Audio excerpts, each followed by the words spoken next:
On his very first day, my boss's son fired me. "We're streamlining." "You're not essential," he laughed. I just smiled and said, "Good luck with that." The next morning, investors pulled out, and his father was screaming, "What did you do?" That was our key to the deal. What he didn't know was that The sound of his laugh still echoes in my mind, cold, sharp, utterly dismissive. He thought he was powerful, cutting me loose after years of loyalty, but he had no idea the house of cards he'd just built was about to come crashing down. I was just pouring myself a cup of stale, lukewarm coffee in the break room when Tyler, the new acting CEO, and more importantly, the founder's only son, just strolled in. Like he owned the place. Which, technically, he did now. He didn't even bother with a hello or an introduction.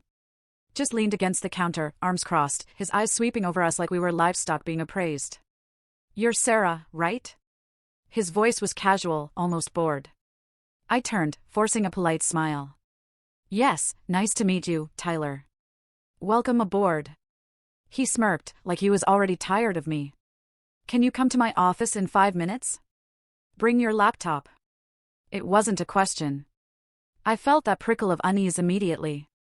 After 11 years at Cartwright Industries, you learn to recognize the early signs of trouble, and something about the way he said it, so clipped, so disinterested, made my stomach knot. 5 minutes later, I stepped into his sleek office. He didn't even offer me a seat. He just tapped his pen against the glossy desk, a self-satisfied rhythm. "We're streamlining," he said, with the casual air of someone announcing a lunch special. "New leadership, new direction. We need lean, agile teams. You're not essential." Then he laughed. That sharp, mocking sound again, like he couldn't quite believe he had to explain himself. For a second, the world just blurred. Not essential? I had built that client relations department from the ground up. I'd brought in major accounts when this place was literally bleeding money, when we were fighting tooth and nail just to stay afloat. I'd stayed late through 3 corporate mergers, 2 restructurings, and more sleepless nights than I cared to count. My first instinct? To argue. To scream. Instead, I smiled. A calm, polite, deliberate smile. "Good luck, Tyler," I said softly. And I meant it. Just not in the way he thought. I packed up my desk in silence. My colleagues watched from their cubicles, wide-eyed, whispering behind their hands. Some looked like they wanted to protest, but no one moved. And honestly, I didn't blame them. In places like this, you learn that survival often means staying invisible, shrinking yourself down until you're just another cog. As I carried the cardboard box to my car, memories flooded me, the late nights, the impossible deadlines, the personal sacrifices. I had missed birthdays, anniversaries, even my own divorce hearing because the company needed me. And now, all that loyalty was reduced to a 5-minute conversation and a cruel laugh. But weirdly, I didn't feel anger. Not yet. Instead, something else bloomed inside me, a quiet, chilling certainty. Tyler, in his arrogance, had just made a mistake so catastrophic, he couldn't possibly undo it. Because what he didn't know, what he hadn't even bothered to learn, was that I wasn't just some middle manager he could discard. Oh no, I was the keystone. The literal keystone holding up the company's single most important investor relationship. We were just weeks away from closing a multi-million-dollar expansion deal with All In Ventures, a deal that hinged entirely on the trust one had built with our partners over years of careful negotiation. There was a clause in the preliminary agreement, one I had personally insisted on during a tense, late-night call with their lead counsel. Any material changes to key personnel would require immediate renegotiation, or void the deal entirely. And now, with one arrogant decision and a laugh, Tyler had triggered that clause. He just didn't know it yet. As I sat in my car, the city lights blurring into soft streaks beyond the windshield, my phone buzzed. It was Lauren, one of the junior associates I'd mentored for years. "Sarah? Is it true?" she whispered into the phone, like speaking louder would make it worse. "It's true," I said simply. "I'm out." A pause. Then, with a shaky voice, "You were the only reason Orland trusted us." I closed my eyes. "I know." Another pause, heavier this time. "What's going to happen now?" I opened my eyes, staring into the quiet, indifferent night. "I guess," I said slowly, "they're about to find out what happens when you remove the wrong piece from the foundation." Lauren said nothing. She didn't need to. As I hung up, a small part of me, the part that had been so tired for so long, felt a strange, bittersweet relief. It was over. Or at least, my part of it was, for now. Because Tyler's first day in charge wasn't going to be remembered for his bold leadership or his streamlined vision.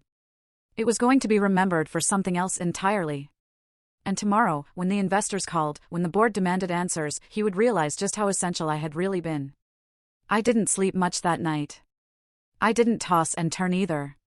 I just lay there, staring at the ceiling, feeling that strange humming tension in the air. The kind you get right before a storm breaks. By 7 a.m., I was sitting at my kitchen table, coffee growing cold in front of me, scrolling absent-mindedly through news alerts on my phone. Nothing yet. No signs of trouble. Maybe, I thought, they'll patch it up before it gets worse. But deep down, I knew better. At 8:13 a.m., my phone buzzed again. It was a message from Lauren. Lauren, they're panicking. Investors were supposed to call at 9. Tyler's been in a conference room with legal since 7:30. I smiled faintly, feeling the first real ripple of satisfaction since the moment he fired me. I could picture it perfectly, Tyler pacing the glass conference room, trying to bluff his way through a crisis he didn't even fully understand. Legal flipping through contracts, finding the clause, the one I had insisted on, staring at it in growing horror. I sipped my cold coffee. The day was only beginning. At 8:45 a.m., another message came through, this time from Matt, an old friend in the finance department. Matt, Sarah, they're losing it. Board members are already calling in. They heard about the firing yesterday and now they're asking how it affects the Orland deal. I leaned back in my chair. It was happening even faster than I expected. You see, Orland Ventures wasn't just any investor. They were the kind of group that made companies like Cartwright Industries. Their name alone opened doors. And Tyler's arrogance hadn't just jeopardized a deal, it had shaken their trust at the very foundation. By 9:05 a.m., the fallout began in earnest. Lauren messaged again. Lauren, investors on the call now. Tyler is stammering. Mr. Cartwright just stormed in. That made me sit up straight. Mr. Cartwright, Tyler's father, had been semi-retired for a year now, traveling between the company's global offices, letting Tyler earn his stripes. He hadn't planned to be in the building this morning. The fact that he was meant things were worse than I thought. At 9:21 a.m., Lauren sent a final text. Lauren, you're not going to believe this. Mr. Cartwright screamed at Tyler, what did you do? That was our key to the deal. The whole office heard it. I let out a slow breath, feeling a mixture of sadness and grim satisfaction. It wasn't just about the deal. It was about everything I had built over the past decade, the trust, the relationships, the foundation that had made Cartwright Industries strong. And Tyler had kicked it all aside without even asking who had put it there. At 9:30 a.m., my own phone rang. An unknown number. I almost didn't answer, but curiosity won. Sarah, it's Mr. Cartwright. His voice was tight, strained, a man barely holding himself together. I need to speak with you, he said. Today. Please. I paused, letting the silence stretch. I could almost hear the desperation bleeding through the phone. About what? I asked, my voice calm. The All-In Ventures deal, he said immediately. They're reconsidering. They said the termination of key personnel violates preliminary agreements. They want a meeting with you. Only you. They won't speak to anyone else.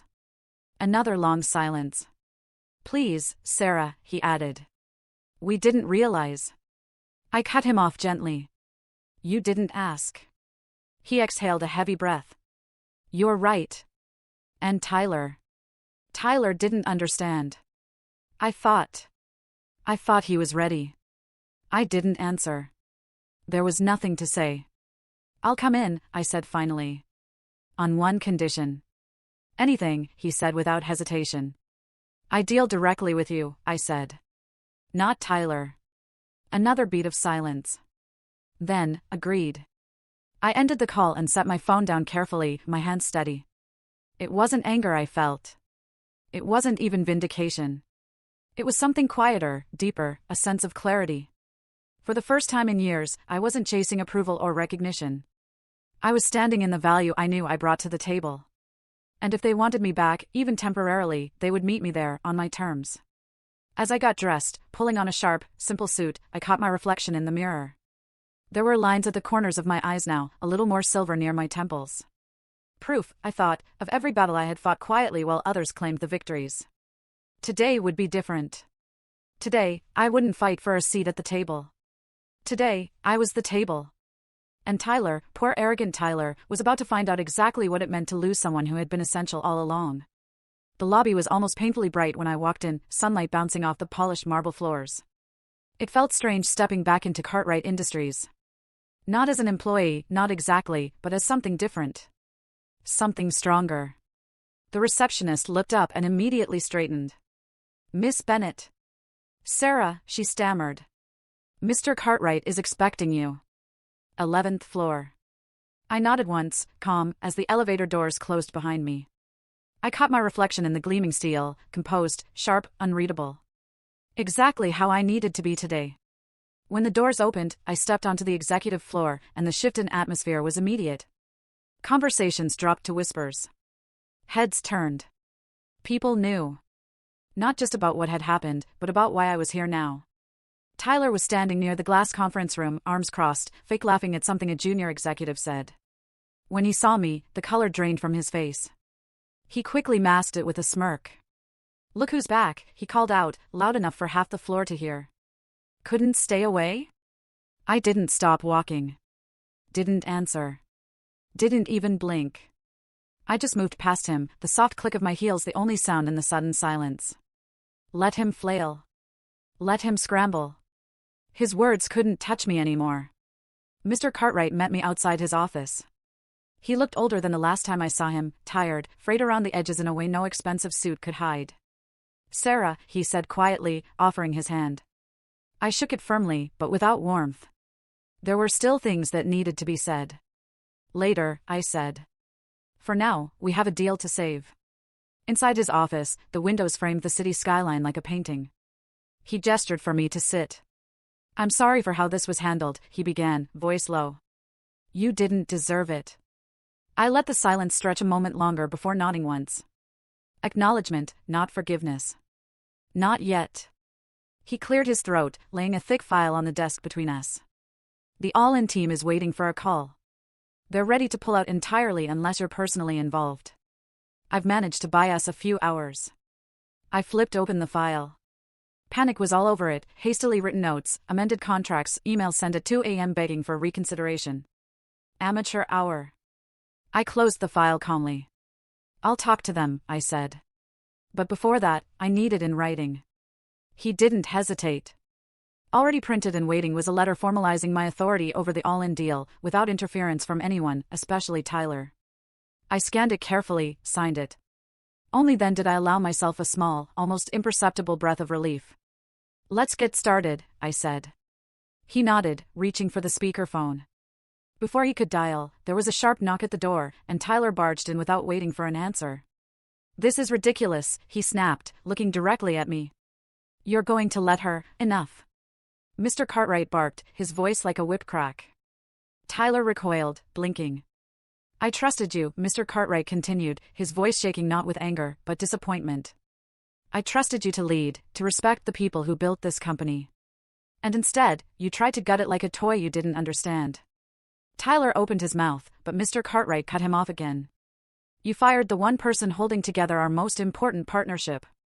You didn't even read the personnel clauses. You risked the future of this company for what? Your ego?" The room crackled with tension. I stayed silent, letting Mr. Cartwright fight his own battle. "You're suspended from all decision-making, effective immediately," Mr. Cartwright said. "Legal is drafting the paperwork now. If the Orland deal falls through because of you, the board will vote on your removal." Tyler's face turned a mottled red. For the first time, he looked genuinely stunned, like the reality of what he'd done was finally breaking through the walls of entitlement he'd lived behind for so long. "This isn't over," he hissed at me as he stormed out. I didn't respond. It wasn't worth it. Once the door slammed behind him, Mr. Cartwright sagged into his chair. "I should have seen it coming," he muttered. I looked at him steadily. "Blind faith is dangerous," I said quietly. "Especially when it blinds you to the truth." He gave a weary nod, then punched in the number for All-In Ventures.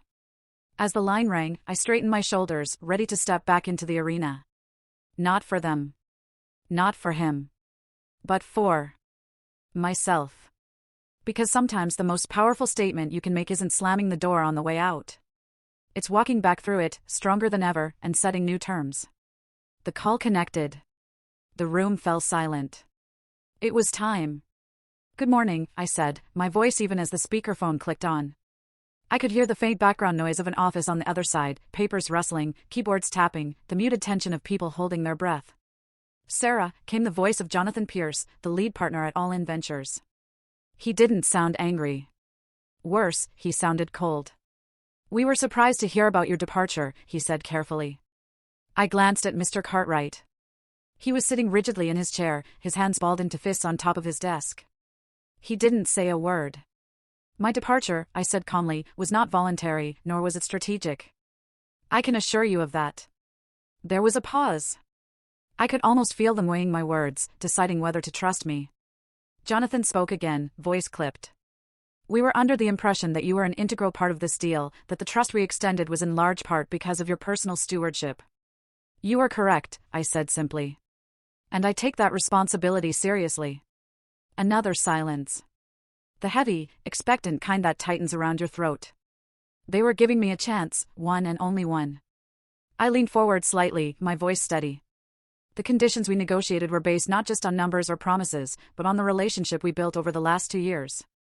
A relationship based on consistency, transparency, and mutual respect. I'm here today to ensure that remains intact." Jonathan exhaled audibly through the speaker. "Then tell us this, if leadership at Cartwright Industries is unstable, how can we trust that our investment will be protected?" A brutal question. A fair one. I didn't flinch. "Leadership isn't a title," I said, my voice calm but firm. "It's accountability. It's action. I'm still here, still standing by every commitment we made. The missteps of one individual, someone who is no longer involved, don't erase the foundation we built. If anything, it proves how critical it is to trust the right people, not just the ones with fancy titles." Another beat of silence. Mr. Cartwright sat frozen, almost afraid to breathe. Finally, Jonathan's voice returned, slightly softer. "We appreciate your honesty, Sarah." Before I could answer, another voice joined the call, one I hadn't expected, Rebecca Lynn, Orland's chief legal advisor. "I reviewed the personnel clauses in the preliminary agreement," she said crisply. "We are well within our rights to walk away with no penalty." "I know," I said simply. Another pause. "But," she continued, "we also recognize that mistakes happen. Provided that Sarah remains the primary liaison moving forward, with contractual authority, we are willing to proceed on one condition." I raised an eyebrow, though they couldn't see it. "What condition?" I asked. "That Cartwright Industries issues a formal acknowledgement of the mistake and recommits to the leadership continuity clause, in writing." I didn't look at Mr. Cartwright. I didn't need to. This was the price of trust lost, and the only way to rebuild it. "You'll have it by end of day," I said. Jonathan cleared his throat. "In that case, we're willing to continue negotiations." The tension in the room finally cracked like ice breaking underfoot. Mr. Cartwright sighed slightly in his chair, relief washing over him in a visible wave. "Thank you, Sarah," Jonathan added, his voice warmer now. "We trusted you before. You've only reinforced why." The call ended with formalities and promises of next steps, but I barely heard them. All I could focus on was the steady thrum of adrenaline in my veins, not from fear, but from the knowledge that I had held the line. That I had been tested, and I hadn't flinched. When the call finally disconnected, Mr. Cartwright exhaled loudly. "You saved us," he said, his voice thick with emotion. "You really," I held up a hand. "I didn't do it for you," I said quietly. "I did it for the people who built this company long before Tyler decided to tear it apart." He nodded slowly, shame flickering across his face. "You deserve better," he said. "I know," I replied. I stood, gathering my notes, the finality of the moment settling over me like a second skin. As I moved toward the door, Mr. Cartwright spoke again. "Sarah," he said. "We need you here. Permanently. Not just to fix this, but to lead. To help rebuild." I paused, hand on the doorframe. "I'll consider it," I said over my shoulder. And I meant it. But if I returned, it would be on my terms. No more silent sacrifices. No more invisible labor. If they wanted me to rebuild what Tyler almost destroyed, they'd have to recognize the difference between someone who inherits power and someone who earns it. And this time, I wouldn't let them forget it. The rest of that day moved in a blur. By late afternoon, the new paperwork was signed, All In Ventures had officially agreed to continue, and the company's board sent out a carefully worded internal memo, effective immediately. Sarah Bennett will serve as interim head of client relations, reporting directly to the CEO. It was a victory, on paper at least. But anyone who's ever worked in a place like Cartwright Industries knows victories aren't always the end of the war. Sometimes, they just mark the beginning of a new kind of battle. The first hint came barely an hour later. An email from HR popped up on my screen, requesting a routine meeting to reconfirm leadership roles in light of recent changes. It sounded innocent enough, but the timing was too perfect. Too neat. I responded politely, setting the meeting for the next morning. Then I sat back in my chair and thought about what was really happening. Tyler might have been publicly sidelined, but men like him didn't just fade quietly into the background. No, they regrouped. They plotted. And if he couldn't confront me directly, he would find another way. That evening, after most of the staff had gone home, I walked the halls of the office, letting my footsteps echo against the polished floors. The place felt different now. Not better, not yet. Just exposed.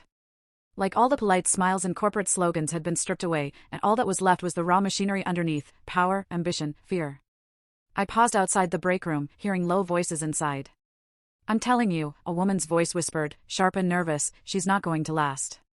Tyler's got people still backing him. Another voice answered, lower, male, smug. "Doesn't matter if she saved the deal. She's a liability now. Too much attention." I turned and walked away before they saw me. I didn't need to know their names. I didn't need to confront them. I already understood. Tyler had started something the day he fired me. A rot. And cutting him out wasn't enough to cure it. He had left behind people who benefited from the chaos, people who had hitched their futures to his rise. And now they were scrambling to protect themselves. By the time I got home that night, the weight of it all settled on my shoulders like a lead blanket. I sat by the window, staring out at the city lights, thinking. I had a choice. I could walk away. Take the win, leave the mess behind, start fresh somewhere else. Plenty of companies would kill to have someone who had just salvaged a multi-million-dollar partnership under pressure. Or, I could stay. Stay and fight. Stay and rebuild. But rebuilding meant more than paperwork. It meant cutting out the rot at the roots. It meant long nights, tough conversations, enemies hiding in plain sight. It meant becoming a leader, not just in title, but in truth. Was I ready for that? I didn't know. Not yet. But I knew one thing for certain: if I stayed, I wouldn't survive by being quiet anymore. I wouldn't survive by playing nice with people who smiled to my face and sharpened knives behind my back. I would survive by being exactly who they feared the most: a woman who knew her worth, who didn't flinch, who kept receipts. At midnight, as the city pulsed quietly around me, I pulled out a notebook and started writing. Everything I had seen. Every whisper. Every strange delay. Every suspicious change to files and meetings. A paper trail of shadows. Because if Tyler, or anyone loyal to him, thought they could erase me with rumors and whispers, they had underestimated me all over again. And next time, when they tried to come for me, I would be ready. The battle wasn't over.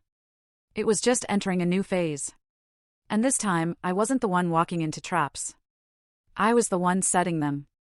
The next morning, I walked into the HR meeting 15 minutes early. The conference room was cold, lit by harsh fluorescent lights that made everything feel sharper, more brittle. I took a seat at the far end of the table, notebook in hand, face calm. If they were setting a trap, they would find I'd brought my own. 2 HR representatives arrived, polite, overly formal. And just behind them, to no surprise, Tyler slinked into the room, a smug smile plastered across his face. He wasn't supposed to be here, but clearly, he thought he still had moves to play. Sarah, one of the HR reps, began, smoothing out a folder. "We're here to discuss some concerns that have been raised regarding your recent behavior." I tilted my head slightly, pretending to be intrigued. "Concerns?" I echoed. The second rep, a woman named Mara whom I'd worked with for years, looked genuinely uncomfortable. She wouldn't meet my eyes. She didn't need to. I already knew what this was. Tyler shifted forward eagerly. "There have been questions," he said, voice syrupy sweet, "about your ability to manage high-pressure relationships. Some feel that your recent actions, while successful in the short term, might suggest instability." Mara finished quietly. There it was. The classic smear tactic. Plant a seed of doubt. Whisper about instability, just enough to taint someone's reputation without any hard evidence. And then step back, pretending it had all been concern for the company's best interests. I smiled. A small, knowing smile that made Tyler's smugness falter for just a second. I opened my notebook, flipping neatly to the pages I had filled the night before. Before we proceed, I said, voice crisp, I'd like to submit some documentation for the record. The HR reps blinked. Tyler froze.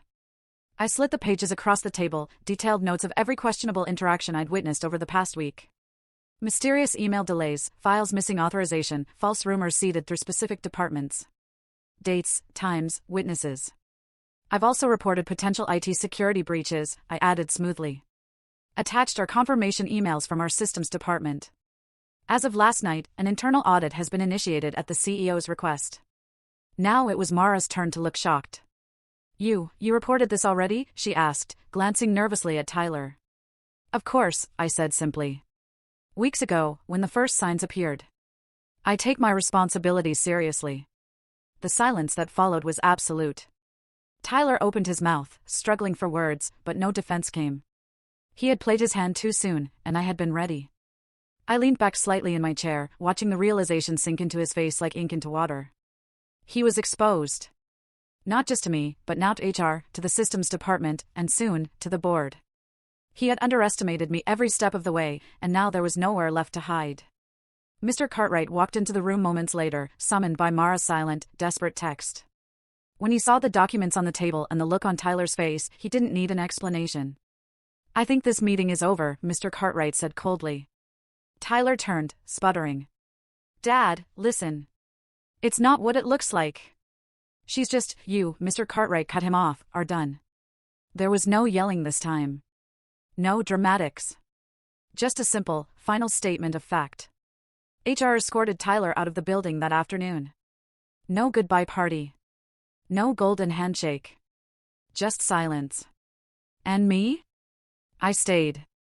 Not because I needed to prove anything anymore, but because leadership isn't about surviving storms. It's about standing tall in their aftermath, when others have fled. In the days that followed, the office changed in ways I hadn't thought possible. People looked me in the eye again. Departments started working together instead of hoarding information. For the first time in a long time, there was hope. And on Friday morning, Mr. Cartwright called me into his office. There was no ceremony, no staged applause. Just a simple letter slid across the desk, Chief Operating Officer. Effective immediately. I looked up at him. You earned it, he said simply. I took the letter, folded it once, and slid it into my bag. No tears. No speeches. Just a quiet, steady acceptance of what I had fought for and won. Later that evening, as I left the office, the city stretched out before me, glittering with possibilities. I knew challenges would come. There would always be new storms to weather, new battles to fight. But I also knew something far more important now, that strength isn't in how loud you shout. It's in how quietly you refuse to break. And no one, not even a boss's spoiled son, could ever take that away from me again.